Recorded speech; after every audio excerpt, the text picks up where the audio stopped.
Hello!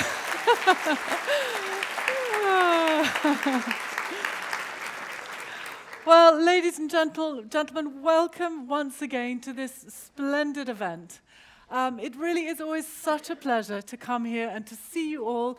Things just seem to grow every year. More people, more awardees, more enthusiasm from everybody. It's such a joy to come here. And this, of course, now is our 12th year of these special awards here at the Royal Burger Zoo.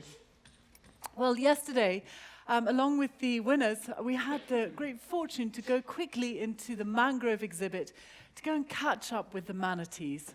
And I'm sure many of you know that a tiny little baby has just been born, a sign of their contentment in their beautiful new pool. But such an adorable little creature, clearly adored by its mother, and had us all smiling with happiness simply looking at it. But what interested me as we sat there looking at this baby was that there was this little red-eared splicer turtle that was swimming constantly around this baby's head, besotted with it, looking as if it was trying to get it to play. And it made me think how the young always bring such fun into life, and how they always make everything so interesting. Well, we've seen a lot of what the young can do over these last few months, thanks to the Fridays for Future climate change strikes that have now spread to 72 different countries around the world, protesting against the lack of political action on climate change, led by that wonderful teenage activist from Sweden, Greta Thunberg. And in Britain, where I've just come from, I've been there for the last month, these school protests have spilled over into something else, catalyzing a civil disobedience movement called Extinction Rebellion that is using peaceful protests to make a grand statement about using nonviolent resistance to protest against climate breakdown and biodiversity loss, potential ecological collapse, and what all that means in terms of the long-term survival of human beings. Well, not only are both of these environmental strikes receiving the backing of serious climate scientists, but they're really getting the politicians to wake up. And they've got a huge amount of support from the general populace. And in fact, in the last few days, all these efforts have culminated in a first ever event, the UK Parliament passing a motion to declare an environment and climate emergency, the first of its kind. This is really quite something. Well, it's exactly this catalytic power of the young that I love so much about being the focus of the Future for Nature Awards. Because I think it's this really bold investment in the future. And it's what really sets the Future Nature Award apart from all the other environmental prizes that are out there. Each year, we get to celebrate the practical idealism of 3 superb young champions who are bringing new ideas and practical solutions to deal with these very complicated issues that we're dealing with in the environment. And with all these fresh perspectives and energy, they're really helping us to see things in a new way. So,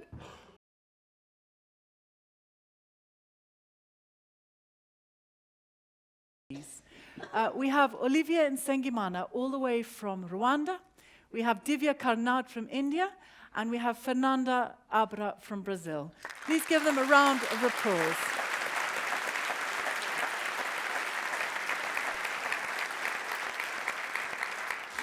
And we're also very lucky today to have 2 of our previous awardees, Witze van der Werf and Alberto Campos, who've also joined us here. Please welcome them.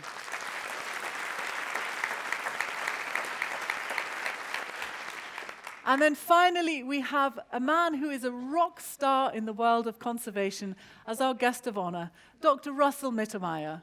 Thank you.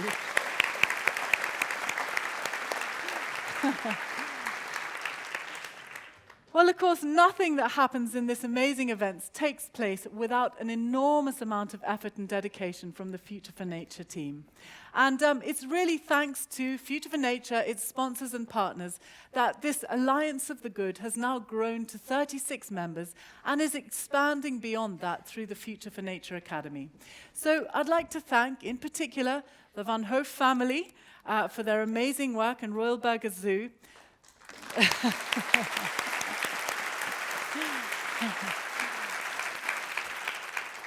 The Svanborn family of Africa's Eden.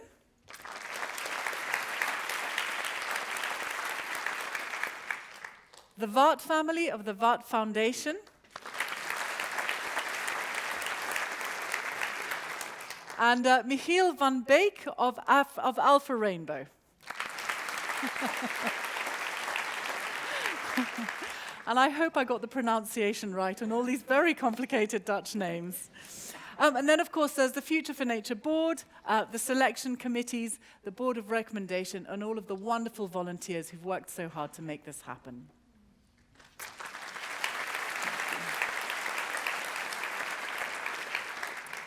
Well, now I have the great pleasure of introducing our guest of honor.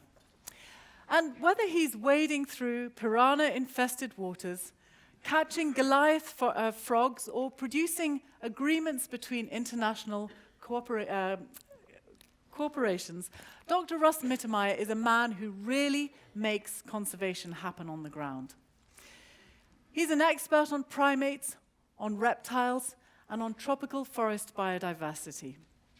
And he's used his far-reaching experience to bring protection to many of these wild creatures in critical wilderness areas, with a particular focus on Brazil, the Guyanas, and Madagascar. He's been lauded as a hero for the planet by Time magazine.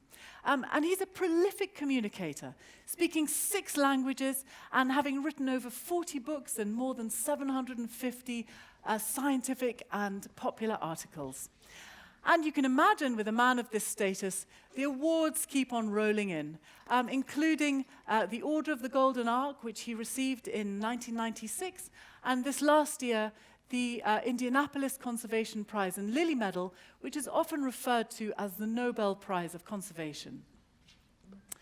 And in his quest to save biodiversity hotspots, he has discovered 21 new species that are new to science. And perhaps the most apt accolade of all is that he's had 8 species named after him.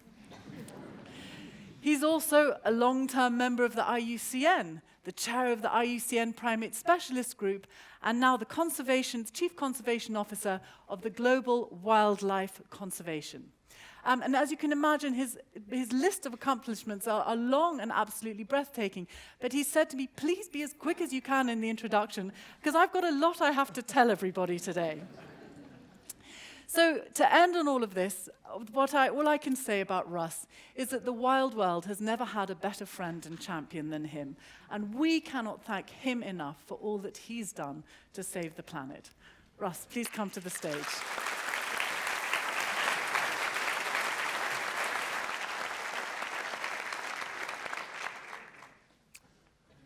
Goedemiddag. Ik ben heel vereerd vandaag met jullie hier te zijn.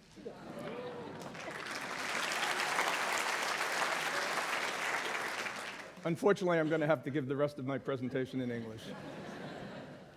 In any case, I'd like to start off by thanking the Alex van Hoof family, the organizers of this wonderful event, the board of Future for Nature, for inviting me to come. What a great audience, huh? Full house. Amazing. And I'd also like to recognize some very old, very good friends here, including Peter Borkent, Willem Verweerde, I gotta make sure I've got them all here, Betty Bleinberg, Niels Halbertsma. I haven't talked to you yet, Niels, but great to see you. And fellow primatologists Jan van Hoof and Herman Rijksen. So great to be here with all of you. So what I'm going to do in this presentation is talk a little bit about priorities and opportunities in biodiversity conservation. If you could dim the lights a little bit so everyone can see the slides. Look at the slides, don't look at me. And I'm going to give special reference to primates because this is my specialty. What I'm going to do is give a few personal reflections, say a little bit about what biodiversity is. I think you all know, but maybe some different perspectives on it. Run very quickly through the threats to biodiversity. Talk about setting priorities, which is something I've spent a lot of time on. And I'm going to use some examples from the extremes. Madagascar, heavily devastated. Suriname, very much still intact. And a little bit about successes that can be replicated. And then end on talking about future generations and how important it is to encourage the young people that are being recognized here today and the other young people in the audience. You guys are carrying it into the future. So people often ask me, who was your inspiration when you were growing up? And they say, was it Jane Goodall? It must have been Jane Goodall because she did all this wonderful work. Well, I love Jane. I see her all the time. I've known her for a very long time. Here's a shot of the two of us a little bit younger. That's about 35 years ago. But she was not my main inspiration. I had two sources of inspiration. One was my mother, who was a German housewife. I grew up in New York, in the Bronx and Brooklyn. Not a lot of biodiversity there.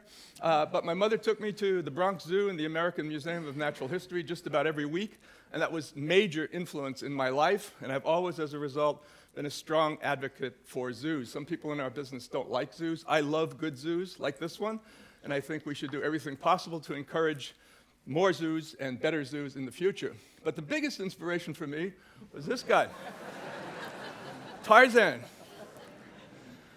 Very early on, I discovered the legend of Tarzan, the Tarzan books, the Tarzan movies, and this is what I imagined myself as a young man. I tried my best, starting at about age 6, to, beat my chest and act like Tarzan. And they asked me in first grade what I wanted to be, and I said jungle explorer. So I followed that path pretty steadily all along. I was also very much inspired by the great naturalists of the 19th century who explored the Amazon and other parts of the world, particularly Henry Walter Bates and Alfred Russel Wallace, who of course came up with the theory of evolution simultaneously with Darwin. And in 1973, I did an expedition tracing the steps of these two great explorer naturalists and also looking for these very strange monkeys, which no non-local person had ever seen in the wild before. The wakaris, this is a red wakari. The white wakaris, really strange creatures. They're still strange creatures to this day and still hard to find. And the black wakaris, and I was very fortunate to see all of them in the wild. I then switched my emphasis to Suriname. I found Suriname to be a wonderful place to work, and I did my doctoral dissertation research in this area of the Raleigh-Fallen-Voltsburg Reserve in central Suriname, working on the wonderful monkey species that occur there. I then moved on to the Atlantic Forest of Brazil, another very high priority area, and I'm delighted that we have someone from the Atlantic Forest here, one of the winners, Fernanda, who's done her work in this region, where you find the lion tamarins and the muriqui, which is the largest of the South American monkeys. In 1984, I finally started working in Madagascar, which is the #1 primate conservation priority in the world and really the #1 biodiversity hotspot. I'll say a little bit more about that shortly. And as chair of the primate specialist group of IUCN, I've had the very good fortune of looking at primates all around the world, from animals like the bonobo in the central Congo to these weird-looking snub-nosed monkeys from Yunnan province in China, to the wonderful orangutans, and of course, in Herman Reichsen here. Where are you, Herman? There you are. You have one of the greatest pioneers of research on primates in Indonesia, orangutans in particular. And in India, looking at animals like the lorises and the wonderful lion-tailed macaque. And again, it's great that we have someone from India as one of the winners of this prize as well. So what is biodiversity? You all know what biodiversity is. I use several different definitions: that wealth of genes, species, ecosystems, and ecological processes that makes our living planet what it is. It's the sum total of life on Earth. It's our living legacy to future generations. And what doesn't get said often enough is that it's the basic underpinning of sustainable development as well, and long-term human well-being. If we lose it, we're in big trouble. In essence, biodiversity is us. This is from a WAZA, World Association of Zoos and Aquarium campaign, and I think it's very appropriate. Now, a few things that people don't realize about biodiversity is how little we actually still know. We have about 1.9 million species described by science, but estimates of total diversity run from 5 to 10 million to 30 million or more, which is pretty incredible. We have this incredibly sophisticated technology. We can send spaceships to the farthest reaches of the solar system, but we don't know to within order of magnitude how many other species share the planet with us. Now, it's not that surprising when you think about rainforest beetles in the Amazon or deep-sea ocean trenches organisms. But this ignorance extends even to our closest living relatives, the non-human primates. New species are being discovered on an ongoing basis, and we're really living in an exciting new era of species discovery. Some personal examples of this. This is a monkey species from the central Brazilian Amazon that I described in 1992, the Maués marmoset, named after the Maués Indians who discovered guarana. Do you know what guarana is? A few people, well, the Brazilian knows what guarana is, okay. But I won't go into detail on it now, but this is a genus of marmoset that Mark van Roosmalen and I described in 1996, not just a new species, a new genus. This is a new species of dwarf lemur from Madagascar, one of 7 new species of lemur that I described from Madagascar. And then we have, this is one I didn't describe, but we have some of the people that were involved in the description of this species here, Gabriela. And, there they are. These are the people who described this wonderful animal. This is the first new species of great ape described since 1929, and it's already in big trouble. And we have 2 of the leaders here in trying to save this species from extinction. In all, I've been involved in the description of 21 species, 18 primates, and 3 turtles. And that's only a small portion of the 87 species, new species of primates, that have been described just since the year 2000. And we still have a lot of them in the works. So that just gives you an impression of the level of ignorance that we still have in terms of the natural world. So what are the threats to biodiversity?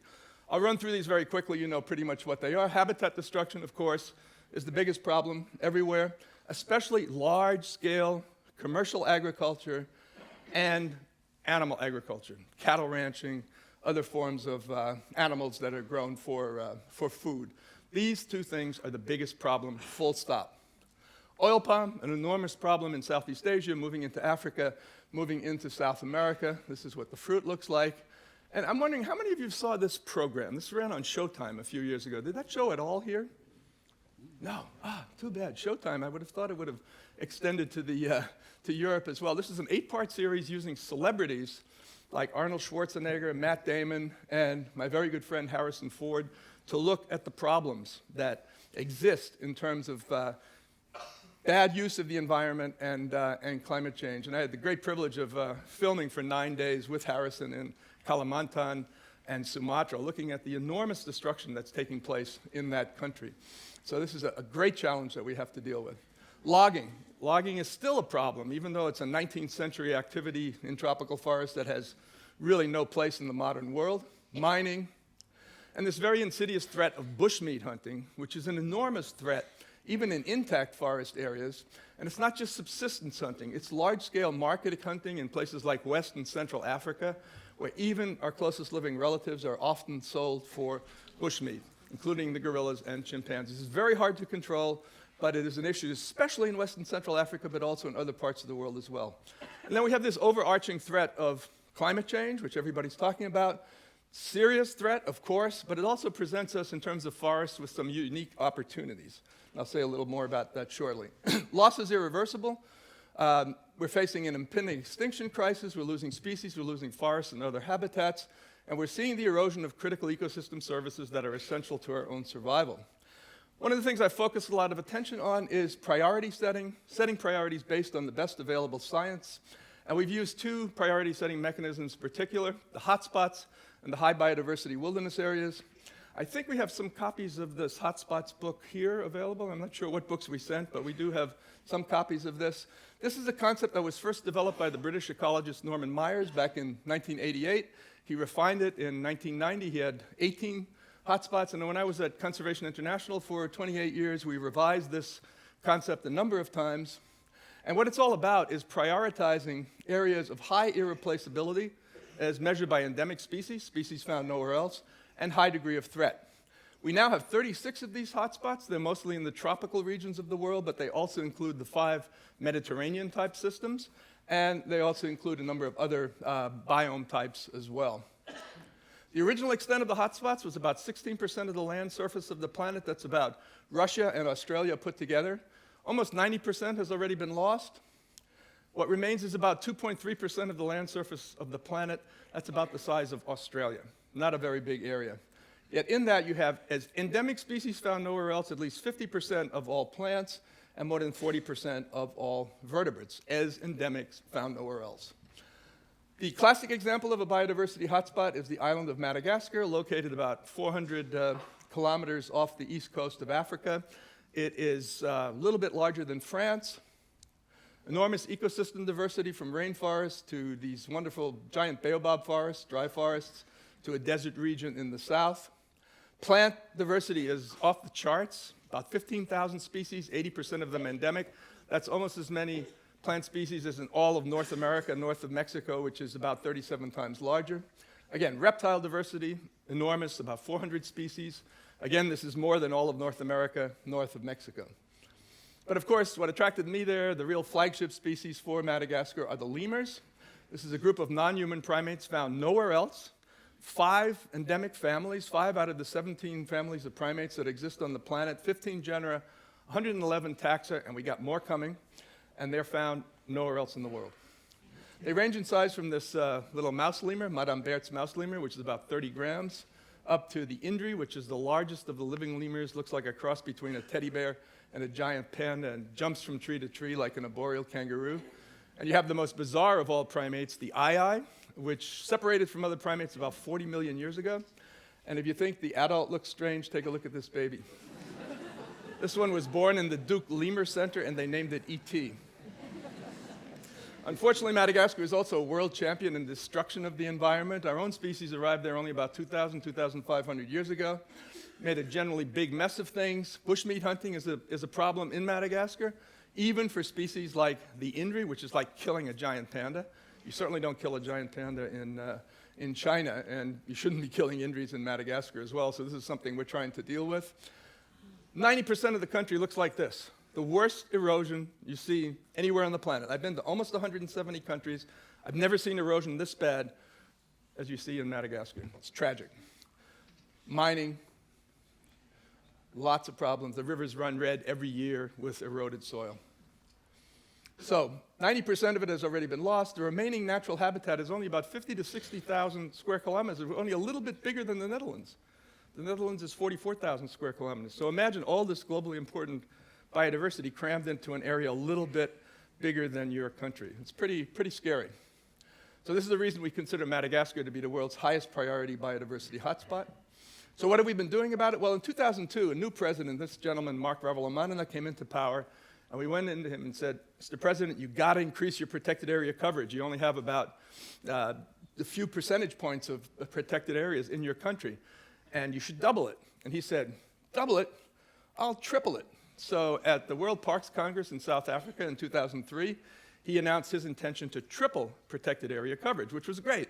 We were very excited, and he said, help us put together a $50 million trust fund, which we did over the course of the next few years. We raised $50 million to make this a reality. Now, I also brought a number of celebrities to Madagascar to really get the president excited and really to generate more action. You know who this guy is?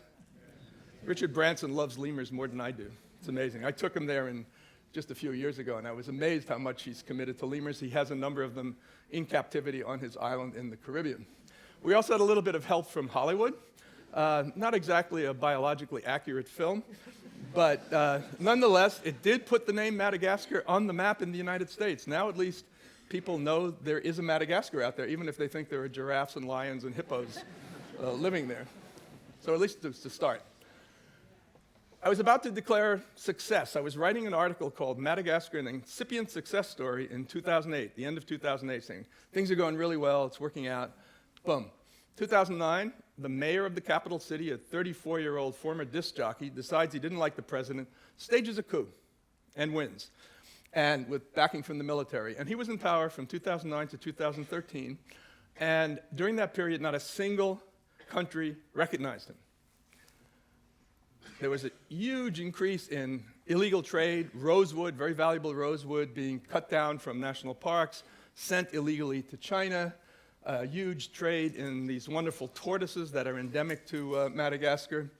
And finally, in 2013, there were elections. A new president came in with the longest name of any president in the world, Rajanari Mampianina. The Malagasy have long names. I tried about a week to learn how to pronounce this, and I finally got it.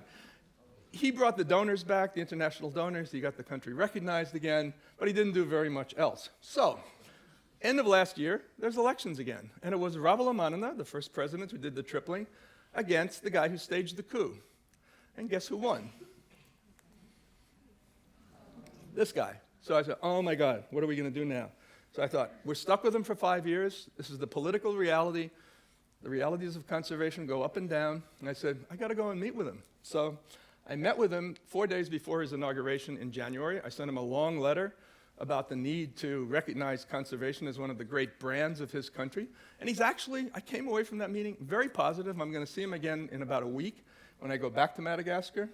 And I think we can actually work with him. So you just got to be flexible in this business and recognize that there are no final victories. And if people get in that you don't like, you still have to work with them.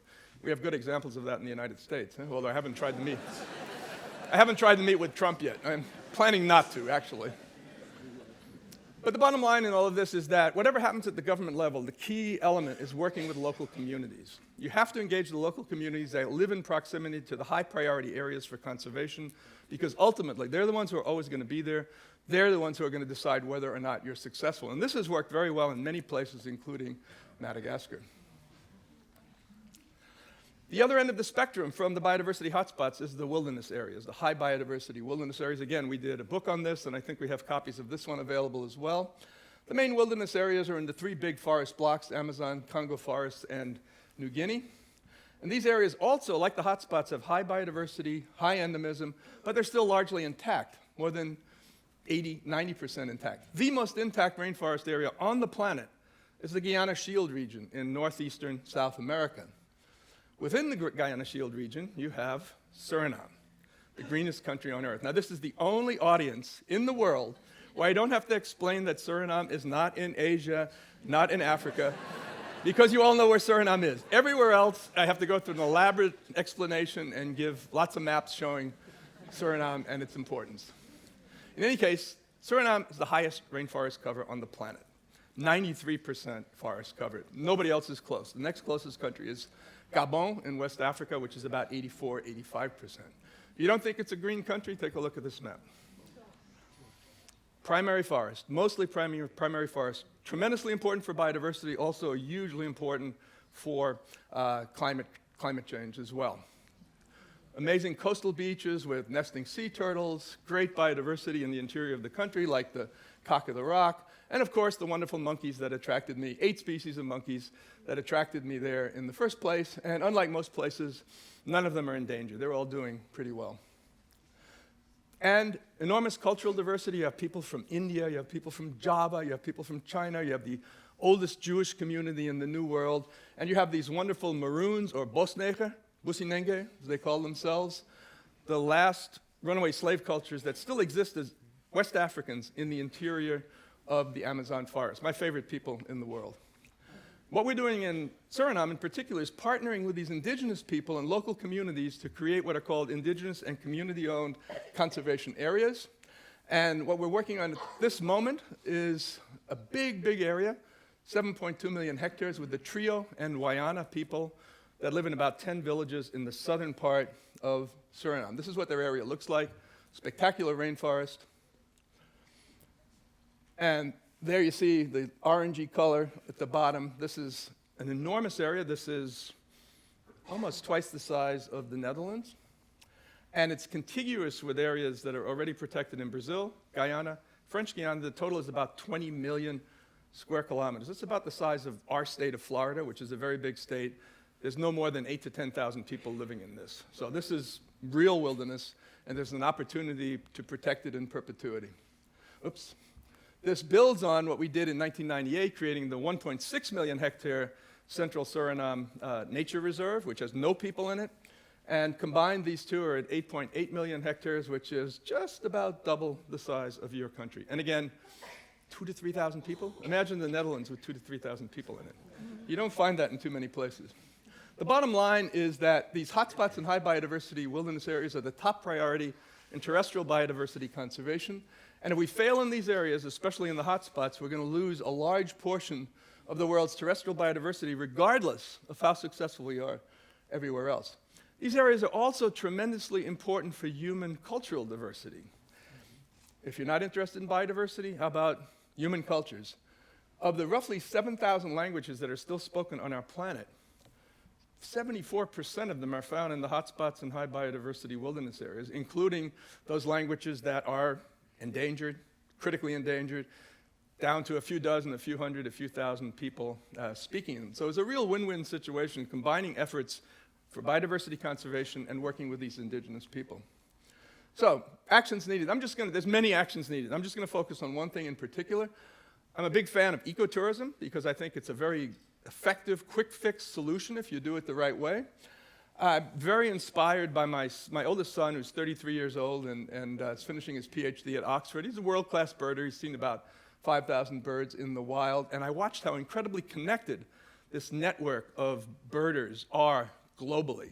And I thought, and bird watching in the US, amazingly, there's about almost 50 million people who self-identify as bird watchers.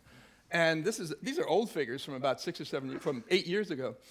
Economic impact in the US, $40 billion. You don't realize that, but it's a very, very powerful community. And I thought, why not do the same thing for primates? Okay, there's 11,000 birds, there's only about 711 or something like that, primate species, but why not try to start primate watching, primate life listing? This is something I started about 20 years ago now.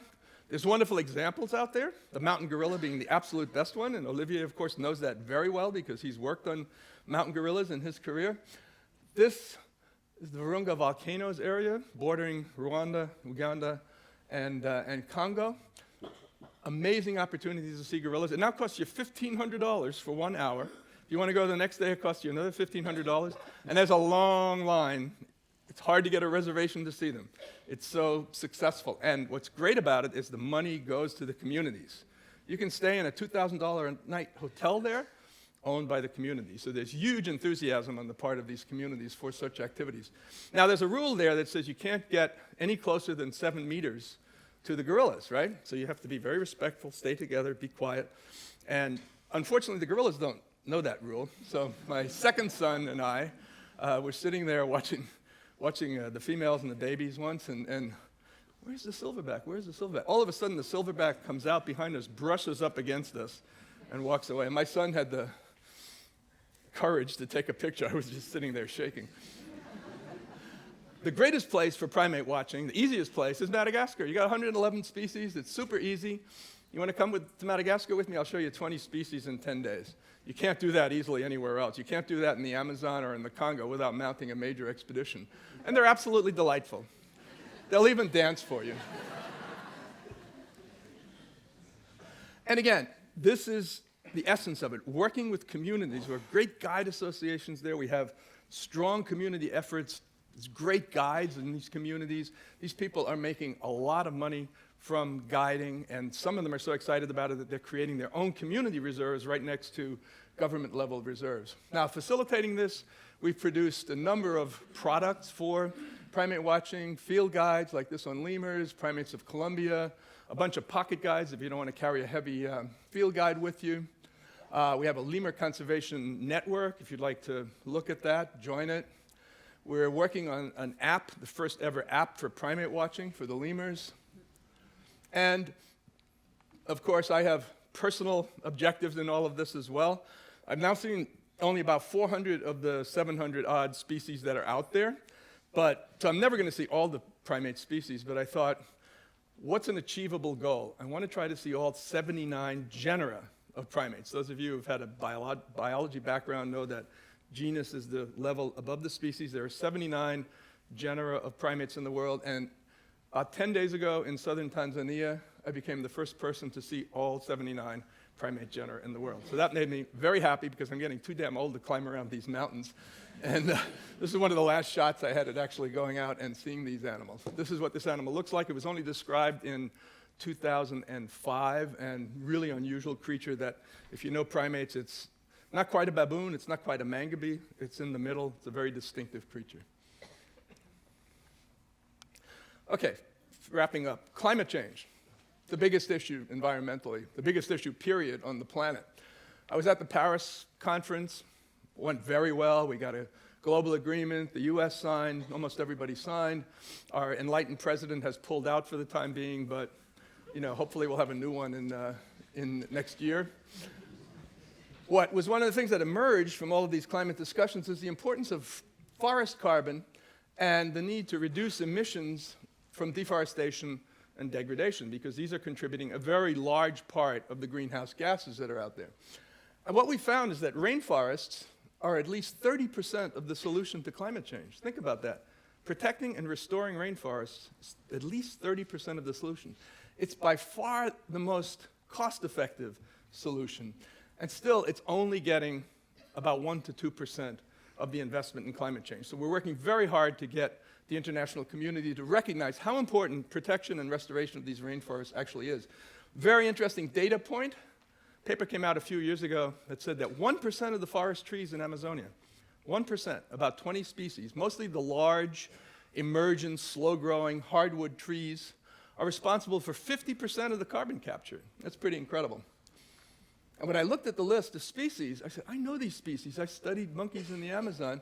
Most of these are dispersed by large frugivorous monkeys like spider monkeys, by frugivorous birds, large birds like this curassow, by tapirs, and we know tapirs well. We're going to hear more about them shortly.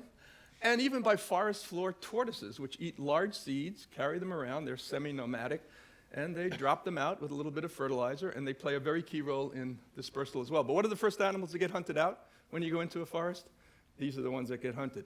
What are the first trees to be cut down when there's quote-unquote sustainable logging, which isn't sustainable?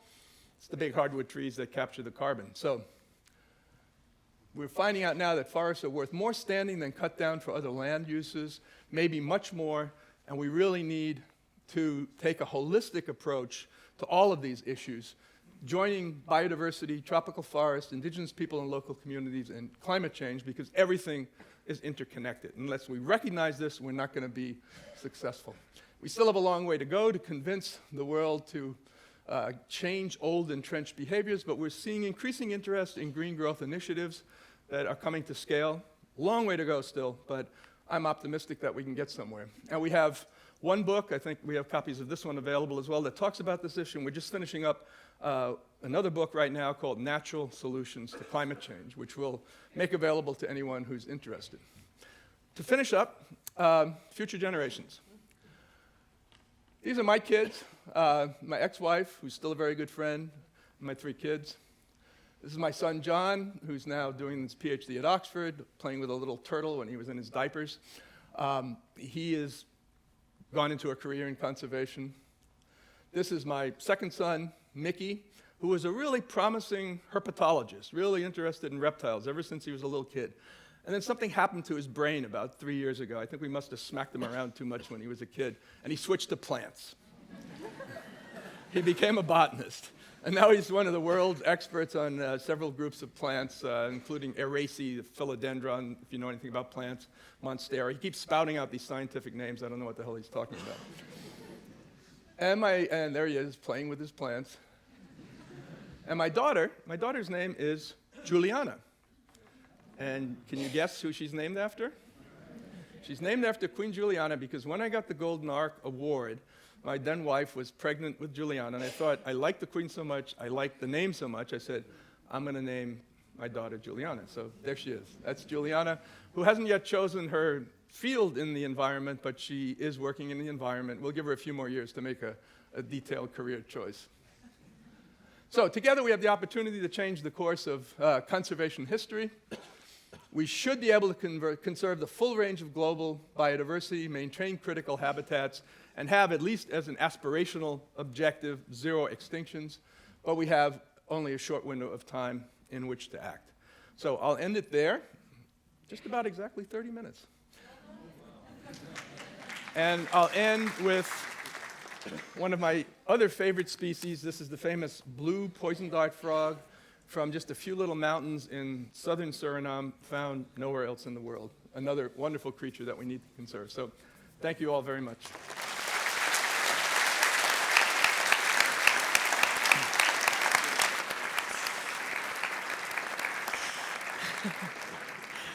Well, thank you very much, Ross.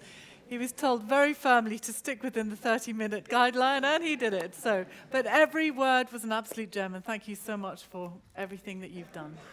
Well, before we meet this year's winners, and before we hear a short message from our winners of last year, we wanted to hear from one of our laureates from 2016, what winning the Future for Nature Award meant from him, and whether it actually made a difference to his life. Wietse van der Werf is a very interesting strategic thinker and one of the most optimistic and positive people I've ever come across. His idea that he presented to us a few years ago was to find ways to repurpose the ordinary, the stuff that we do every day to serve the environmental cause. And I have to tell you, Wietse, that is something that I have carried with me every single day since we last met, and mentioned it many, many times. He was originally recognized back then for his work trying to protect fish in the Mediterranean Sea. And so I'd like to invite you on stage now to tell us what you've been up to ever since then. Welcome.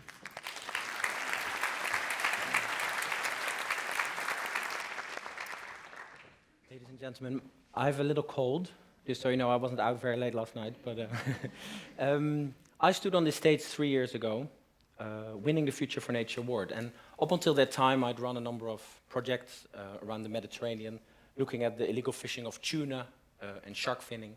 And it was actually a really big surprise to win this award. In fact, I learned about the deadline to apply about 6 hours before it was due, and managed to get the application in. And it was, an amazing experience to be here and to be sort of recognized for the work, but also to have the opportunity to suddenly have a cash prize.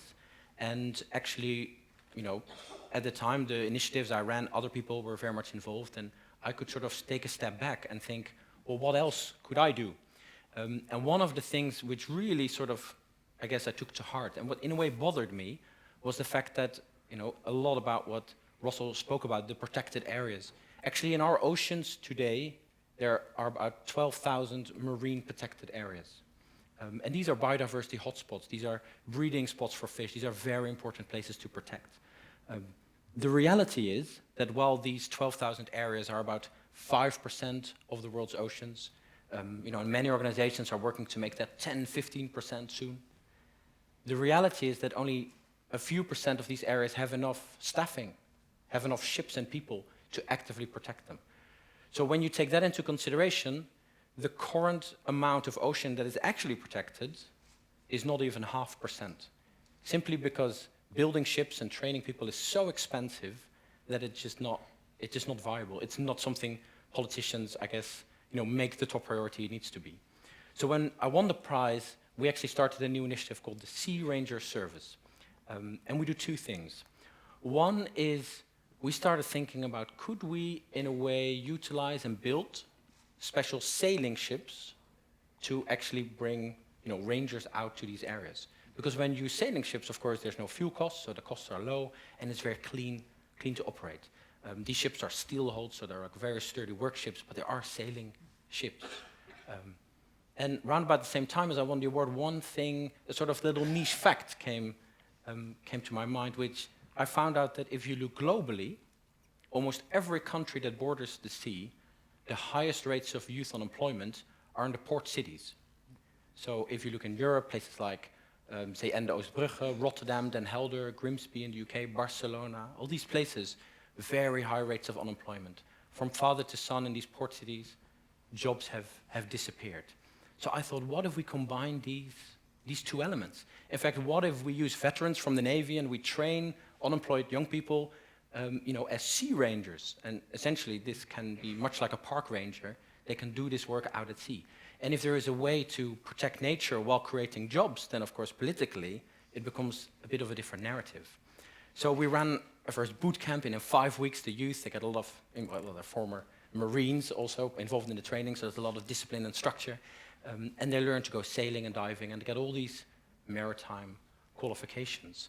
And what we found is that I was on the radio 2 times, on the Dutch radio, just for a few minutes. Within 2 months, we had 600 applicants. and many young people who are just looking to, add purpose to their life and do something good for the world, suddenly found an enormous sort of sense of identity and pride in being a Sea Ranger and having that status. And we've just gone out and we simply started the work. And at the same time, we thought we shouldn't go out as an NGO. We shouldn't campaign. This is about bringing capacity. This is about making agreements with governments, really ensuring that these rangers have actual power behind them to do the work. So to my sort of amazement, after 1 year of doing a lot of enthusiastic talking with the government officials, 4 ministers in the Netherlands said, yes, we're going to back this program. In fact, we have areas in the North Sea that need protecting, that need monitoring, where we need to do research, where we need to regenerate nature. And you can bring the ships, and you can create the jobs. So the prize suddenly made it possible to start all this work and to get this happening. But it didn't quite stop there. And even within a year and a half after starting, having this Dutch agreement, only a few months later was I on a far bigger stage with about 1,000 delegates from countries around the world, where I met Prince Albert of Monaco and John Kerry and all these, Prince Charles from the US. And I get off the stage, sorry, from the UK, Prince Charles from I can't keep track of all these princes and but it's amazing to stand there and to be, I mean, I'm actually, I study to be a violin maker. That's my profession. I just have a big passion for nature, and I like, talking enthusiastically about the things that are possible. But what we found was that it makes it so simple, training these youth, supporting the veterans, and politically, it's very, very attractive. So when I got off the stage there were about 10 delegates from different countries, from Indonesia, Norway, UK, who said, we need to talk, and in fact, we want you to start the program in our country. So even the United Nations have now said they want to partner with us, so we're now in the process of becoming an official affiliate of the United Nations. And it literally all started here on this stage 3 years ago with the help of some of the people that are here today. And the last thing I would say is that ultimately, while it's strategic and you want to have these big partners and you need to get a lot of funding behind it, I think for the winners here today as well, it's about finding a link and speaking to the sort of intrinsic motivation of ordinary people, getting young people on board, getting them excited, and giving people a way to simply start, whether they're kids or teenagers, And I would say if we're able to, in all the programs we run, sort of mobilize that younger generation, I believe that is the true, really offers hope for there to be a true future for nature. Thank you.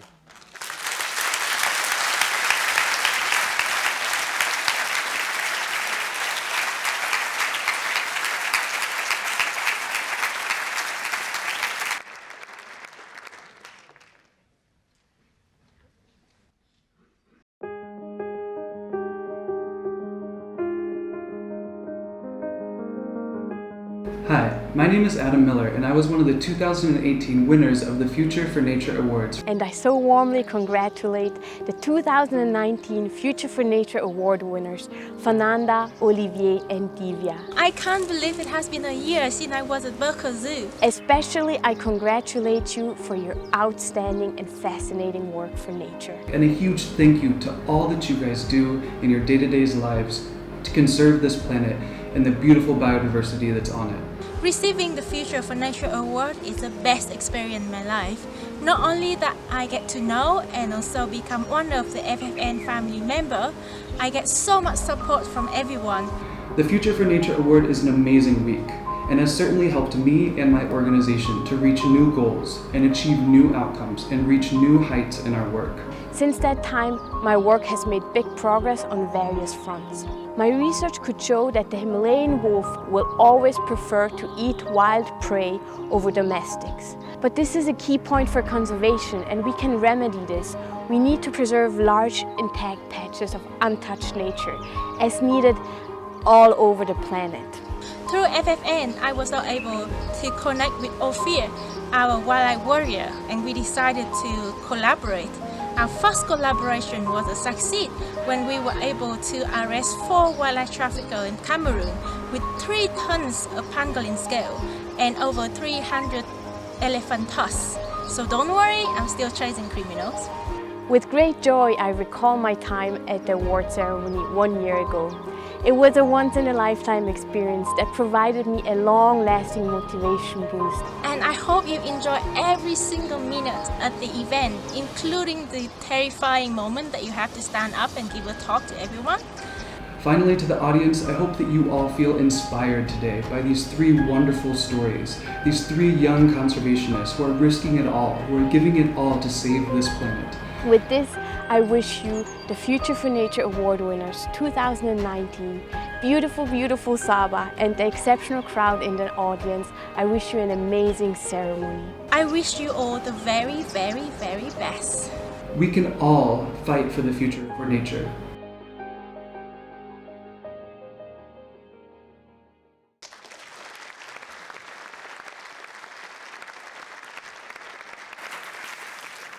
Oh, always get very emotional seeing my babies up on the screen there. Right, well, now it's time to move on to the very first of this year's winners. Hailing from the south of India, Divya Karnad was never allowed to have pets as a child. So instead, she just stepped around that and adopted any needy animal that came her way, ending up with quite a large menagerie. Several feral cats, a wild parakeet, an abandoned bonnet macaque, an injured bat, and likewise an injured black kite, into whom she poured her love and affection to help them recover and eventually rehabilitate. Well, her parents were a little concerned by this rather unreasonable passion that she had for wildlife, and did everything in their power to try and steer her back to a more conventional course.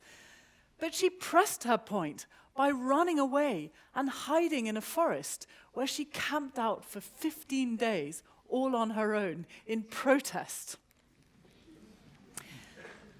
It was inevitable, perhaps, with this ocean upbringing that she had, that she would eventually go back to marine conservation.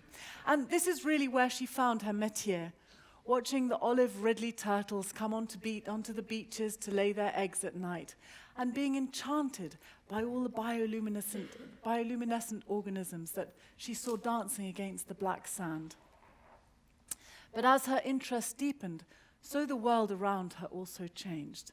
A huge increase in pollution, in development, and of course in this awful artificial light that is going everywhere across the coastal regions, that began wreaking havoc on all these animals that she so loved. Well, what Divya brings to the table, which I think is so different, is a deeply sensitive cultural understanding of the people that she lives and works with. She has an amazing ability to listen with real empathy, to disarm people who are aggressive, and to embrace with real practical solutions the searing problems that are faced by so many people that rely on the sea for their livelihood.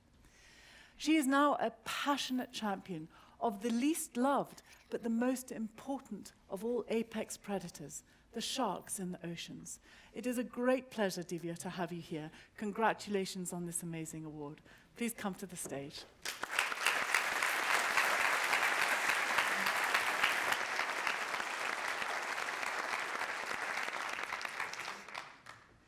Thank you so much. This is overwhelming in so many ways. Thank you so much to the Future for Nature organization, and especially, this is not just a recognition of me, but a recognition of my small team. And thank you so much to my teammate and husband for being here. So today I want to start out talking about how I started on my conservation journey and how I began to think about conserving sharks. And it all started because I grew up in a little, not a very little, but a coastal city in India, which is actually far from little. It has 4.6 million people. And so that coastal city on the southeast coast of India has a lot of diversity. There are people like me who can speak in English, but there are also people like this fisherwoman. And we all live together, and we all come together, especially when we have to commute from one side of the city to the other. And this was something that I did often using public transport as a student. And public transport meant taking buses, which looked like this. So we were all packed in like sardines.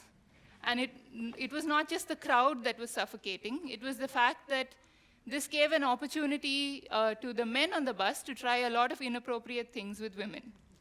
And many of you must have heard that India has been hitting the headlines for all the wrong reasons, especially with respect to sexual harassment. And unfortunately, it was something that I used to come across very commonly. And because it was so common, it was often very difficult to get anyone to help when this happened. So when I was stuck in a bus when something like this was happening to me, the only people I could turn to were the fisher women in the bus. They were the people who used to sit in front with the big baskets of fish, but they were also really strong and courageous. And they would get together and deal with the guy, and if necessary, even kick him off the bus. So these fisher women were something unique. They were more powerful than even I was. And what made them special is because their society worked very differently from the rest of Indian society. In fisher society, the fishermen fish, but the women trade. And so they have the money, which is what empowers them to know how to deal with the men. So these were the women who were crucial in my journey as a conservationist. They made the difference between how I chose to approach conservation later on in life. But in that moment, in that bus, all I wanted to do was run away, escape to some place that didn't have all those people, and I wouldn't be felt up like that. And my escape was the beach. I used to run there to find peace, but I also happened to find wildlife. And the wildlife that I found was sea turtles. I started my journey as a volunteer with sea turtle conservation, trying to protect their nests on the beach. But much to the horror of my family and friends, I ended up with this as a career. My family and friends hoped that I would choose something which had some kind of financial security, and instead I became a conservationist. So while I was studying sea turtles, one of the main things that I was looking at is how they are affected on land, how this kind of artificial lighting on the beach disorients and confuses them. But every time that I did this, I noticed that there were a lot of dead adult turtles washing ashore. So clearly, even though there were problems on land, there was obviously much more happening at sea that I needed to look at.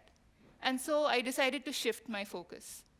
I started looking at the sea and trying to identify what it was in the sea that was really affecting these turtles.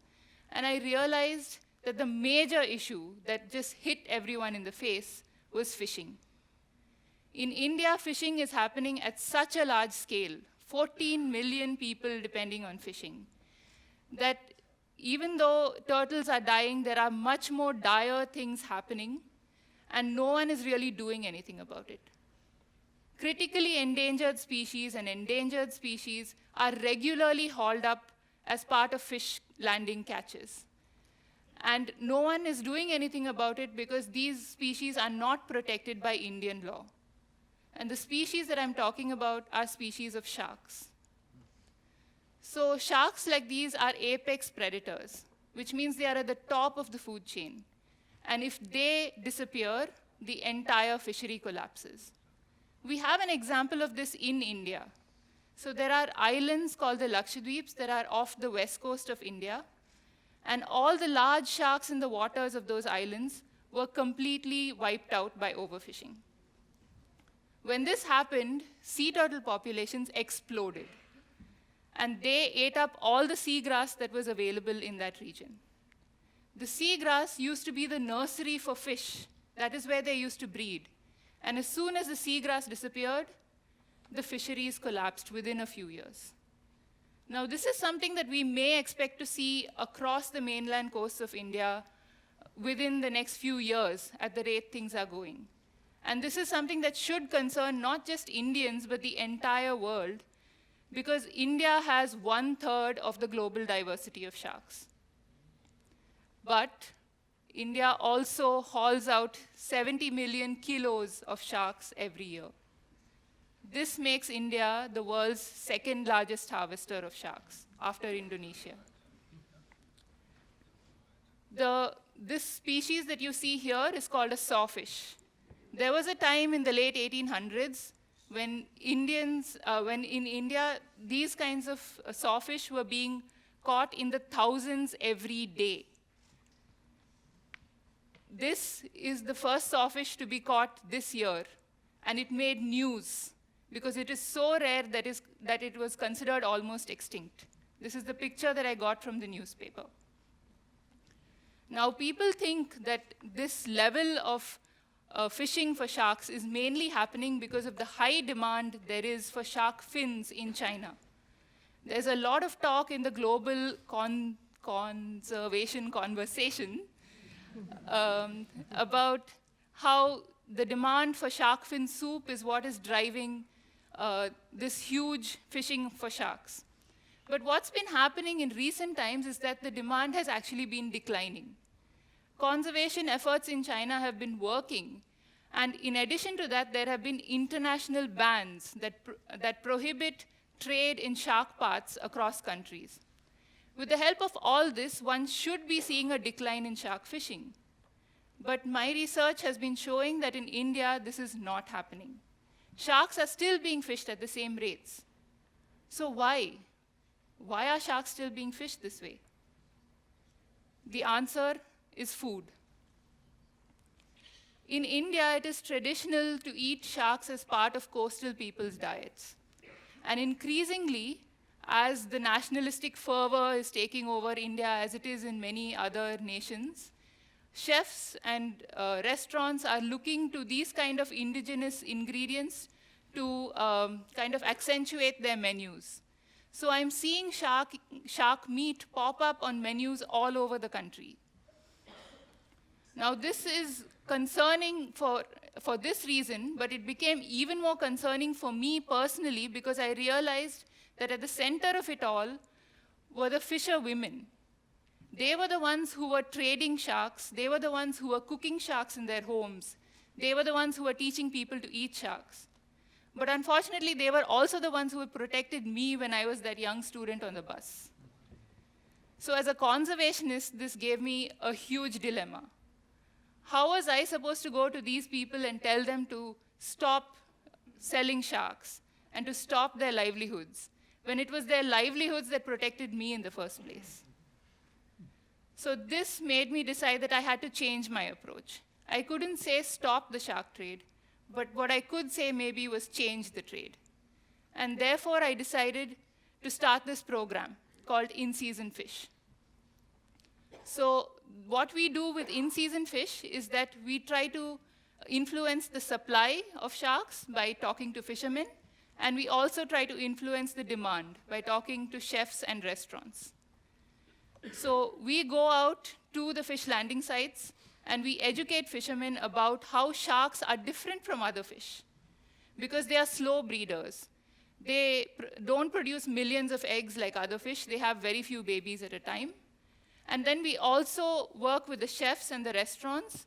We bring those chefs and the restaurants to the landing sites, and we show them what the alternatives are, how they can choose sustainably, and more importantly, we show the fishermen that the people exist. There is a market if they stop catching sharks. There are people who will buy their produce if they stop catching sharks. We do the same thing at fish markets. We take people to fish markets and show the fisher women that there is no risk in completely removing sharks from their selection or their table. So with this project, I've realized that it is not just me who can be a conservationist. It's a chef or a fisherman or a fisherwoman. We're all conservationists in this together. But right now, this is just a conservation project. If it has to make any difference, it has to turn into a conservation movement.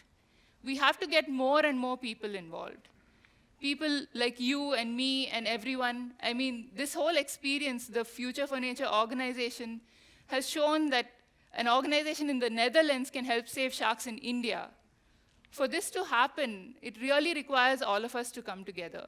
And I'm saying this not just as a person who's deeply passionate about conservation. I'm saying this also because I'm a mother, and I have a daughter, and I want her to grow up in a safe and sustainable world. So according to me, sustainability and conservation is not an option anymore. Because if we don't do it now, we don't have a future. Thank you so much for this opportunity, and thank you especially to the Future for Nature organization.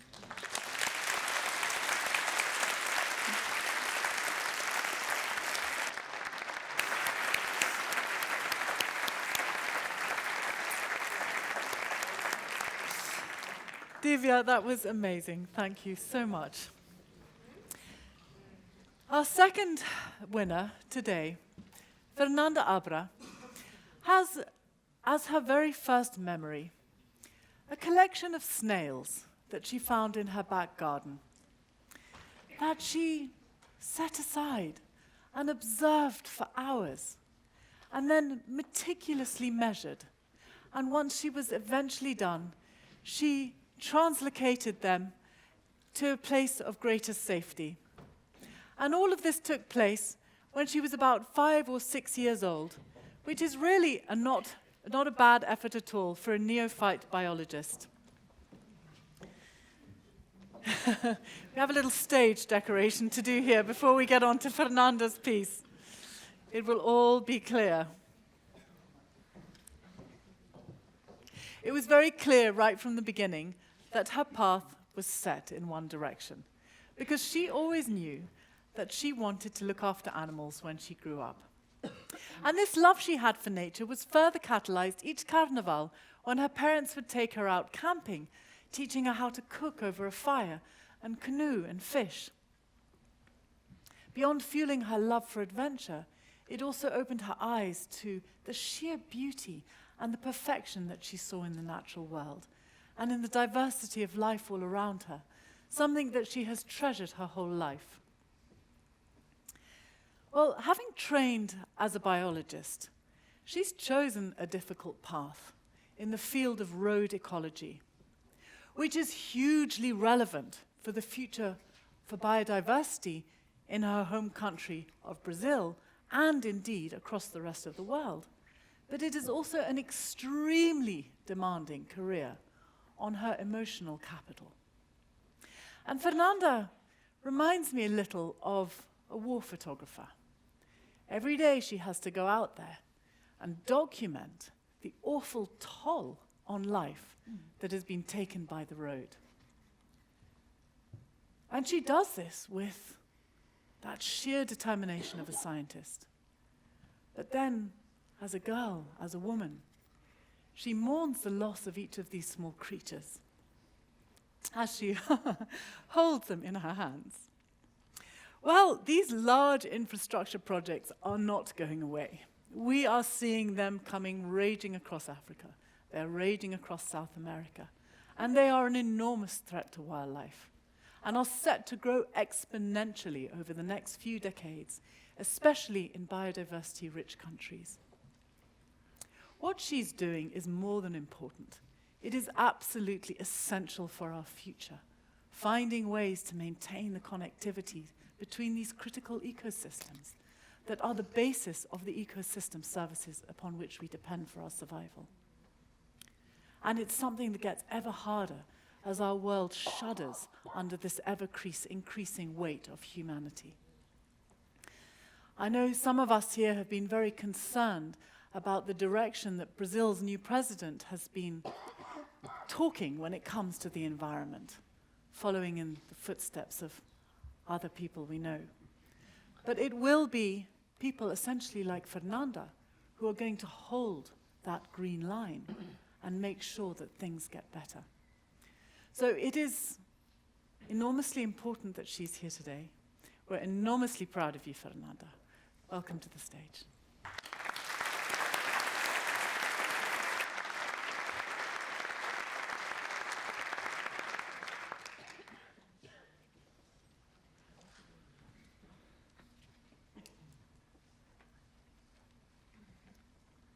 Well, I would love to give a Dutch introduction as Russell did, but the maximum I can do is dag. Okay. Brazil is an amazing country. Our biodiversity is astonishing. We have 20% of all living species on this planet. and they are well distributed in 6 different terrestrial ecosystems. Brazilian wildlife is unique, and they are so beautiful, they are so perfect, that I can spend hours observing them in nature and never get tired of it. I have the great pleasure to work with these 3 cool species: giant anteater, maned wolf, and lowland tapir. Unfortunately, they are vulnerable of extinction in Brazil. When I was little, I started to be very curious about everything related to animals. I was obsessed by them. And I have a memory that walking on my neighborhood, I found a dead egret. I brought the egret with me to my house. I put it on the fridge because I would like to study the animal later. When my mom saw it, she had to throw out all the food because it was all contaminated. But in that day, she was not happy with me. But because she's a wonderful and supportive mother, she kept the egret for me. Because I love animals, I decided to be a wildlife biologist. But instead to work with beautiful live animals, I decided to work with what is ugly and sad. I work to reduce wildlife vehicle collisions on Brazilian highways. My first contact with road ecology was during an internship. And I remember I received roadkill data from a toll road company in the center-west of São Paulo state. When I finished to organize the data, I had a long list full of Brazilian mammals roadkilled. On the top of the list, we have capybara. It's a common and large mammal.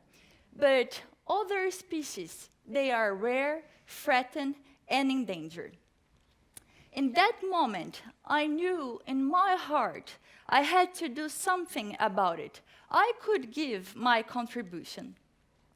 For my master's degree, I conducted research with underpasses, box culvert and water culvert. The big question in Brazil was, do Brazilian mammals use underpasses? If so, how much?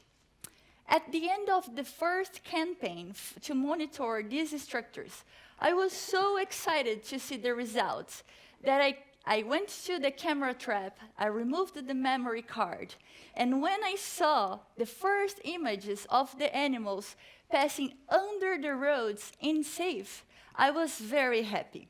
Now, I was no longer just working with roadkills. I started to understand how to mitigate the impact. I was working on solution for this big problem. Brazil has the 4th longest road network in the world. It's so big, so enormous, you can go to the moon 5 times. Because of economic growth, there is an increasing demand for transportation of people and goods. And roads are accessing now the most remote natural areas we have in Brazil: Atlantic forest, Amazon rainforest, Brazilian savanna, Cerrado ecosystem, and Pantanal. Pantanal is our wetlands. The road impacts wildlife in many different ways. It creates impassable barriers for movement, including migration, and traffic can cause unnatural mortality.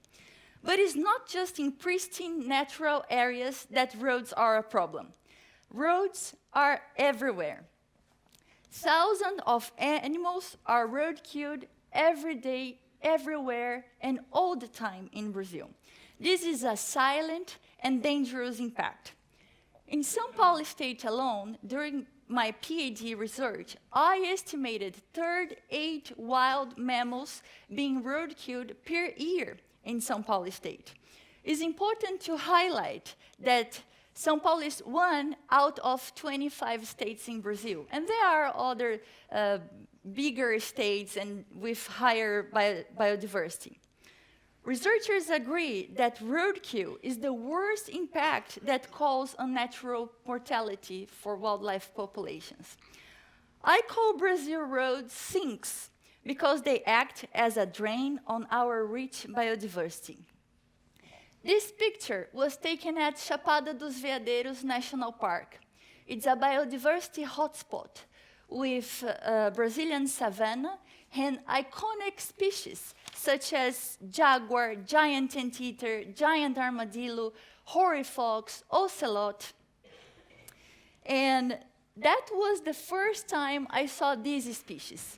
That's the striped hog-nosed skunk.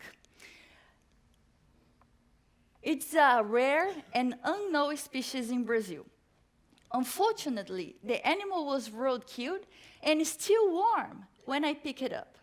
In less than 1 second, the life of that animal was gone, as well as the role it had in nature. This specific road was upgraded some years ago, and wildlife was not considered at all in the project. But what if we can find a way to live together with animals in our landscapes? How many mammals can we save in Brazil if Brazil changed culturally the way they plan the infrastructure, they build, and they put their roads in use? How many mammals can we save if we make the decision makers aware about roadkills and show them how to mitigate this impact? During 10 years working as road ecology in Brazil, I realized that most of decision makers, the road administrators, don't care about animal conservation. So why to spend money on mitigation measures? I used part of my PhD research to raise data about human safety, economics, and legal perspectives involving wildlife vehicle collisions in Brazil. In São Paulo state, again, around 4% of all vehicle crashes involved an animal. The number of animal vehicle collisions are increasing. Per year, in São Paulo state, we have 700 human victims with minor and severe injuries and 20 human fatalities. Per year, the state spends $25 million covering expenses from animal vehicle collisions. And these include hospital care, vehicle removals, and property damage to road or roadside objectives. I also studied the legal perspective on animal vehicle collisions in Brazil. If you roadkill an animal in Brazil and have material damage or if you get injured, you can ask for financial compensation. There are 2 federal laws that consider road administrators liable for the accident. And per year, more than $1 million are spent to compensate these victims. By including human safety and economic legal perspective, I can get essential stakeholders interested in implementing measures related to highway and wildlife. Despite to work with what is sad and ugly, I'm very optimistic that we can save our animals from this unnatural mortality and give them safe passage to move through the landscape, increasing the connectivity. I am currently monitoring 30 underpasses, and in a 15-month period, about 6,000 of wild mammals used the crossing structures to get to the other side of the road. When I see videos like this, I'm full of hope that there is a solution. And there is a solution. Each animal that crosses the road safely because it has access to an underpass, an overpass, or a canop crossing bridges that are essential for arboreal species on tropical countries, it's something to be commemorated. This is good for wildlife conservation, but it's also good for human safety. It's a wonderful experience to come to Netherlands and see all the effort to reconnect the landscape to wildlife. I'm really amazed about your numerous overpasses and underpasses. And I know how to help and guide my country to have more sustainable roads for people and wildlife. Brazil can do much more, and Brazil can do much better. I want to dedicate my career, my life, to make thousands of these structures happen across Brazil, and who knows, South America, Central America. And I want to share with you one last thing. When I received a mail from Future for Nature saying I was one of the 3 finalists, I was one of the 3 winners, that was the best day of my life. I was so happy that I screamed so loud because now, my work and my voice have the chance to represent all these amazing animals that we have in Brazil who can speak for themselves. And now I don't feel alone to fight anymore. So thank you very much, Future for Nature. Thank you very much, all of you, for supporting my work, for supporting my team, and for supporting life.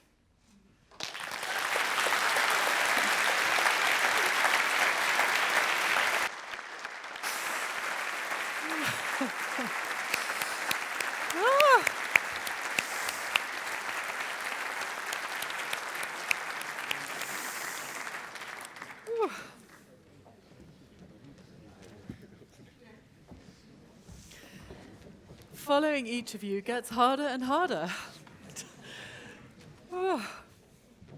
Well, now on to our wonderful last winner for today.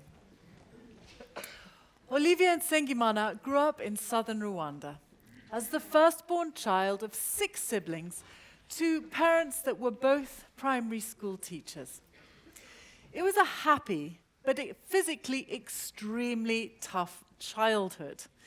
In a rural mountainous landscape, growing up in farmland amongst cassava, sweet potato, beans and maize fields.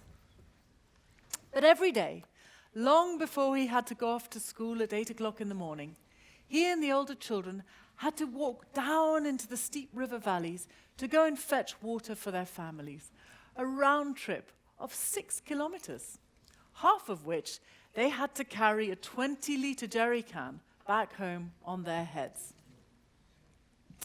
And this duty was expected of Olivier 3 to 4 times a day. He got very fit. He also told me it's probably why he's not so tall today. But these expeditions into the bush really became his favorite pastime, because it was out in nature that he felt happiest. Enchanted by all the animals that he saw, he'd easily get distracted and lose all track of time, to the frustration occasionally of his parents. But his favorite moments of all were watching the gray-crowned cranes dance with each other. These birds that, in his mind, were the absolute epitome of beauty and grace. And long before first light each morning, he was already aware of their presence, waking to their early morning calls and timing the course of his day as they called throughout. In 1994, when he was 9 years old, the genocide ripped through Rwanda and shattered his world. Afterwards, like so many of his countrymen, he set his heart on building the country that he loved so much. And this path led him to veterinary medicine and eventually back to the cranes that had meant so much to him as a child. Olivier has the most amazing passion and enthusiasm, which is matched by an equal integrity and dedication.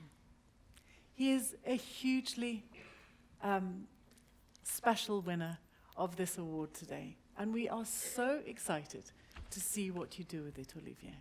Welcome to the stage.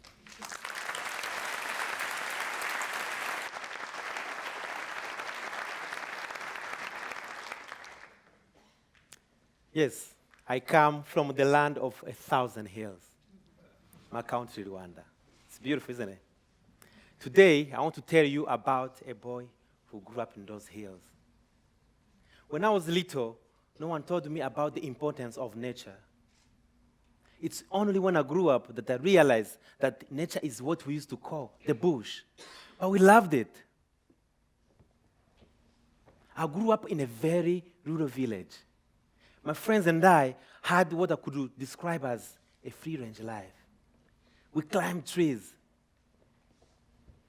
We hid in a bush. And we jumped. Life was fun. But now I'm a parent with 2 kids. And I always try to take them out into the nature so that they can have the same fun that I always had. But being a parent, I also relate a lot to my life. My daughter, who's 5, sometimes when she's not happy, she will cry and she will come for a hug. Other times, she runs into her room and we have to go to her room and help her calm down. And this made me think, how did I cope? How did I manage when I was upset, when I was little? You know what I did? I would run crying, but not run into my room. I would run into the bush to be with nature.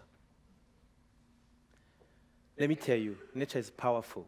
There's something magical about the nature. I would run crying, but I would not notice when I have stopped crying. The quiet, the songs of the birds,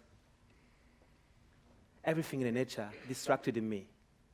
I would spend the time and then go back home with a smile on my face, and most of the time forgetting why I was upset in the beginning. And that's nature for you. But today, I want to tell you something I found in nature, a beautiful bird. When I was out, whether walking or having fun in a bush, I saw the gray-crowned crane, the beautiful, colorful bird with a majestic crown. I remember when I was collecting water for my family, seeing them dancing and calling. It was a highlight of my lifetime.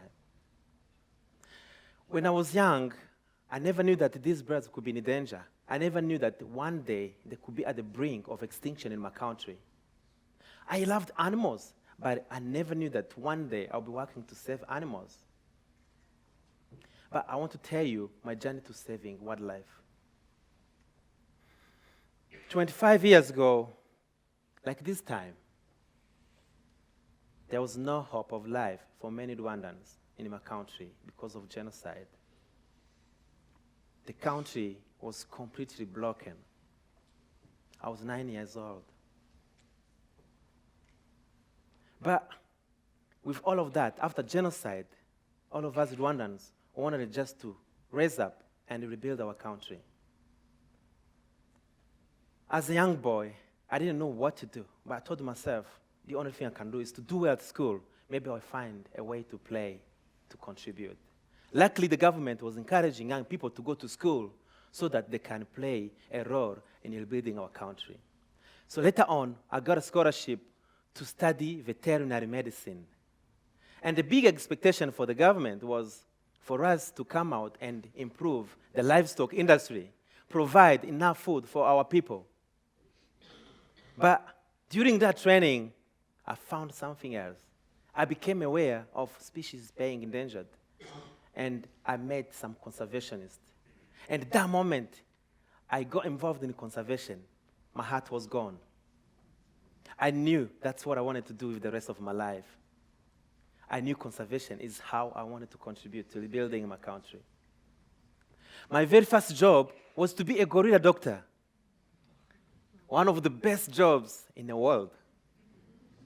I always told my friend, can you imagine what it feels like to go out, see those animals that people pay to come and see?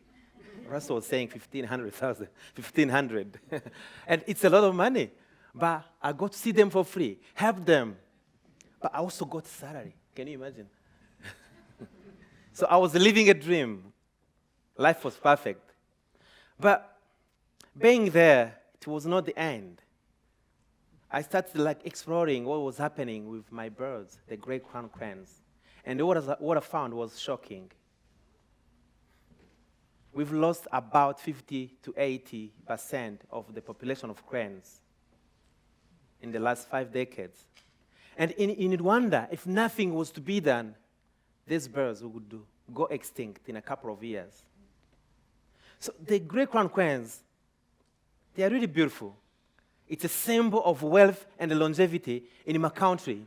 Everyone loves them. But unfortunately, there is bad news. We are losing most of their habitat. So many wetlands, they are being transformed into agricultural land. Wetlands are used by cranes for food and for breeding. Many people are loving them too much, and they want to have them in their gardens. So there is a huge illegal trade. It's no longer there. We are working on it. But what I want to say is, many people wanted to have them in their gardens. So this created a demand where the local communities are poaching and selling to those people. We've lost a huge number of cranes through the capture, the transport, and whenever they end in captivity, they can't breed, and people cut feathers to stop them from flying. So they die of stress and injuries. So this has been a big take from their habitat. So when I became aware of this threat, these are the photos that show you what the situation, what's happening, people capturing and putting them on ropes. When I became aware of this threat, I told myself, I'm happy here, the gorilla doctors. Who's helping the cranes? But I convinced myself I have to move and start something. And that's when I founded my organization, Rwanda Wildlife Conservation Association, to help such species and extend our efforts to other species in the country as well. So what we have been doing, we realize that many people love them, but they are not aware of what's driving near the extinction of those cranes. So we did a lot of media campaign. We told people, did you know that the cranes that we love, we could lose them at some point? Did you know that the practice, what we are doing, is what is endangering them? And then we called people, please, if you really love them and you want to see them in the future, you want your grandkids to see them, we can change the practice. Please call us, let us know, and give them back to us. I was so scared when I started because the most people I respected, big people, I thought they would deny my request. But luckily, they are the first who came to me, say like, oh, we didn't know, we love them and we don't want them to disappear, please have them. And this created a great movement where many Rwandans really joined, and we have registered all the captive cranes, and we've been taking them out of that situation. When we take them, we put them under quarantine, we test, we check for their health, and whenever they are healthy enough, we are confident they can survive in the wild, we transfer them back to the wild, and we release them. And you'll be happy to know that since the beginning of this program, we have released over 150 cranes, which is 30% of the current population of cranes. So this is a huge contribution, 30%. But it's not only those cranes that we are taking back to the wild. The cranes that we are introducing, they are coupling, they are nesting, and they're having chicks. And this gives me the hope for the great crown crane population in my country. Unfortunately, during this program, we came across a huge number of disabled cranes. Many people, through cutting feathers, they accidentally break their wings or do it on purpose to stop them from flying completely. We have over 50 of these cranes. The government recently gave us 20 hectares of land to develop a sanctuary in the capital city. And this is our new project that I'm calling everyone to join us and help us to accomplish. I don't want to talk a lot. We do a lot of community work, and I want to give you a short video for you to watch.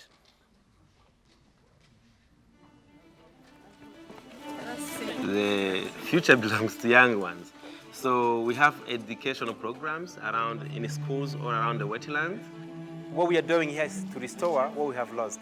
Today we have planted over 300 seedlings, and we are going to monitor and make sure this area restores and grows again into a healthy section of the buffer zone.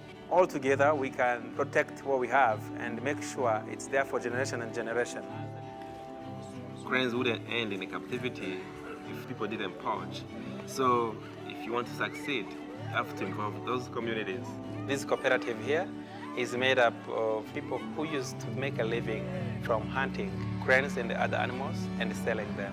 So we have taken time to educate them and change them to being protectors. Kimisano tujya tubona n'amahugurwa anyuranye agendanye n'iki gishanga cya Rugezo kandi duteze imbere n'igihugu cyacu cyane cyane tureba imbere hazaza kugira ngo We want all of those local communities to take actions, to be involved. We want them to be proud of what they have. It's nice to be here!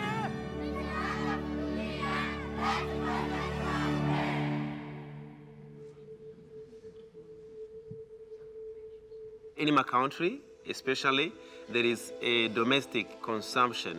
When they are there, they die of stress, malnutrition, and in addition, those cranes in captivity, they don't breed. Some of the cranes can have a second chance, and they can be used to increase the wild population of cranes in the country. We care for them, we examine them, and when the quarantine is finished, we select those cranes that can qualify to go back to the wild. Today we'll be hitting 100 cranes in the wild.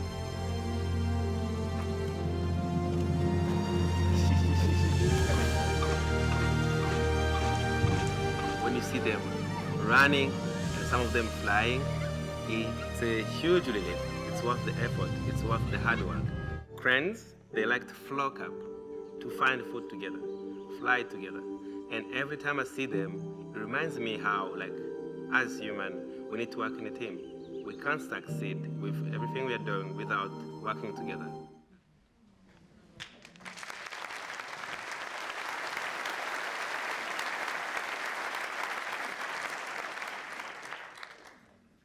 It's things like this that gives me the hope for the future.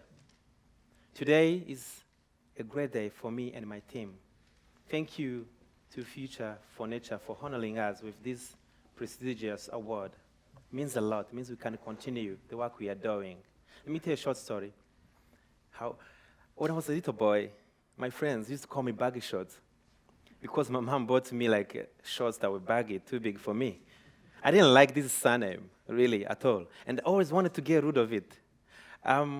When we start this work with cranes, people start to call us Team Cranes. I say, wow, yeah, I have a new name. And I always enjoy going out and kids calling me saying, hi, Dr. Olivier, we want to be like you. But today I want to say, I got a new name. I want to be called Future for Nature. And I want to transform many young Rwandans, my members of the community, into ambassadors for the Future for Nature. Before I finish, I want to tell you something. Look at us. Divya, saving the sharks. Fernanda, saving animals from the roadkill.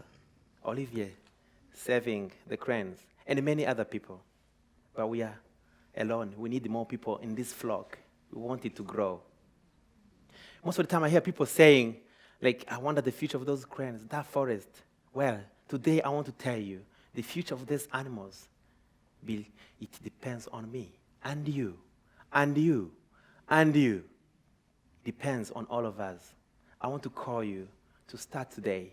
Think of what you can do to help our nature, to help our animals. And the little you can do, the little you can do, the little we can all do, it makes a big impact. Together, we can make a big difference. Thanks for this award. I would like to dedicate it to my team, our supporters, and my family who supports me a lot, my kids. Thank you.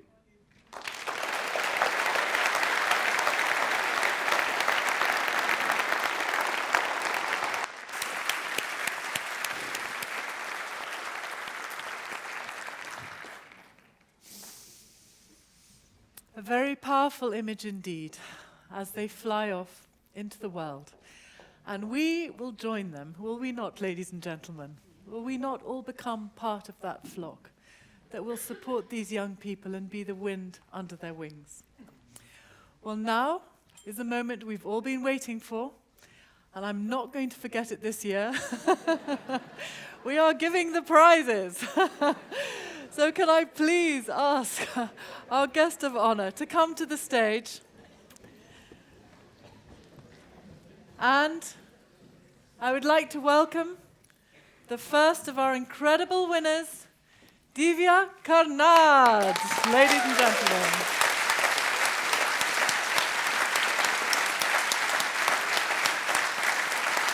Hold your check.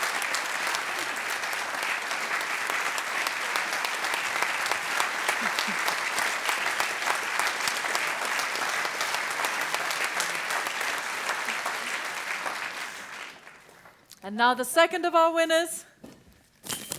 Please come to the stage, Fernanda Abra.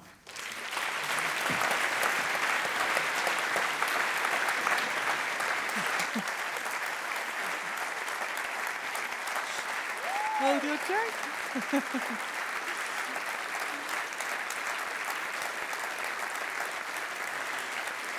Bravo.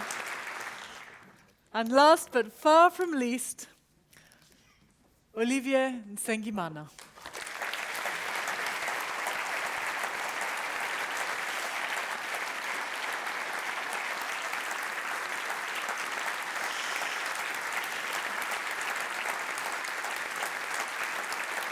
I'm so proud of you. Come, we'll do one more photo quickly with all the winners together. Olivia, hold your picture. Everybody, say whiskey.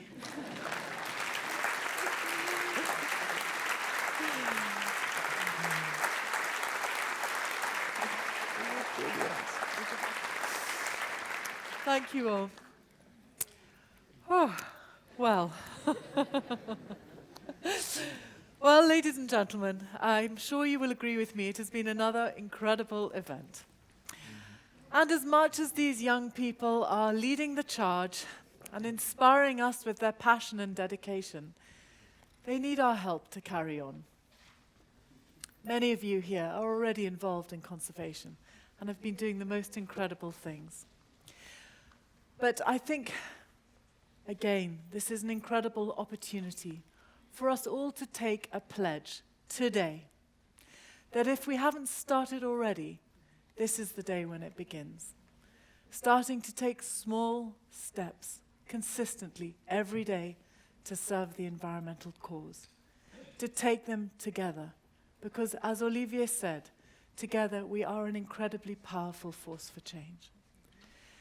So we're going to all meet now next door for a celebratory drink. Please take time to talk to each of our winners, to talk to all the amazing conservationists in the room.